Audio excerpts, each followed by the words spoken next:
Ako ulit si Cyrus Dilim na dito ulit para i-open sa inyo itong sasabihin ko. Anong pipiliin nyo? GF o Dota? Kasi may mga tao talagang mas pinipili nila yung Dota kaysa sa GF. Alam nyo guys, kung ako tatanungin nyo, kung bibigyan lang ako ng isang pagkakataon, mas pipiliin ko GF kaysa sa Dota. Alam nyo kung bakit? Kasi ang GF, siya ang mag-aalaga sa'yo. Siya yung sasamahan ka kung saan ka magpunta. At kung malungkot ka, siya ang kasama mo. Bakit pag Dota? Pag Dota kasi kaysang pinili nyo, nakakapaglaro nga kayo. Pero pag nag-oras nag-time na yung PC, out na kayo. Ang Dota, nandyan lang yan. Ang GF, nawawala yan. Or sa nagsawa sa inyo, di na kayo kayang balikan. Ang Dota, nandyan lang siya, diba? Pero, alam nyo guys, ang Dota, wala namang maidudulot na maganda para sa atin yan. Ang Dota, ginawa lang para makapaglibang, di para adikin. Ang GF, kaya nga may salitang GF. Yung kasi, kahit wala nang laro sa mundo, basta't kasama mo yung taong mahal mo, okay na. Solve ka na. Kasi, kahit hindi ka nagdodota, kasama mo lang yung GF mo, masaya ka na. Pag ang Dota, ito na lang guys. May GF ka, tapos nagdodota ka. Pinapili ka ng GF mo, pinili mo Dota.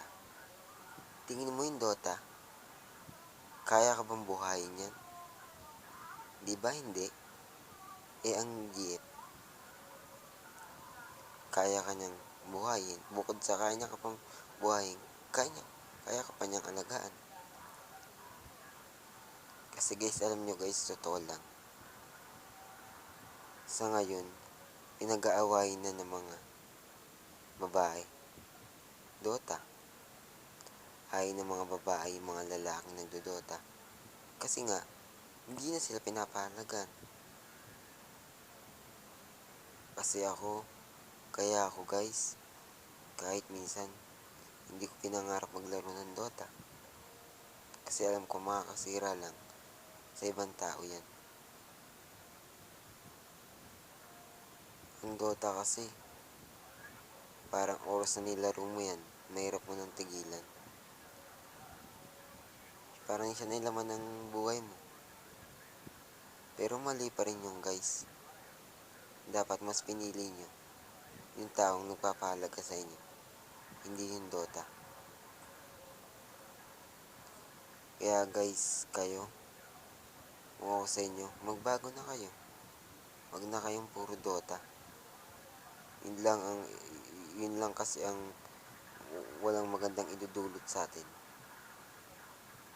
Ang Dota, kasi hindi naman sa sinasabi kong dead. Alam niyo ba ibig sabihin guys ng dead? Patay. Pag naglaro ka ng Dota, or if may nakaaway ka, patay ka. Mayroong masama kasing idudulot ng Dota yan. Lalo na, example, kung naglalaro kayong Dota, nanalo ka, sabay ng asar ka pa. Siyempre yung kalaban mo, magagalit sa'yo. Kaya yun, nag-away kayo. Yung GF, pag pinili mo yung GF, hindi kayo mag-aaway. Kasi nga, alam na ninyo, yung mga bagay na tama at mali.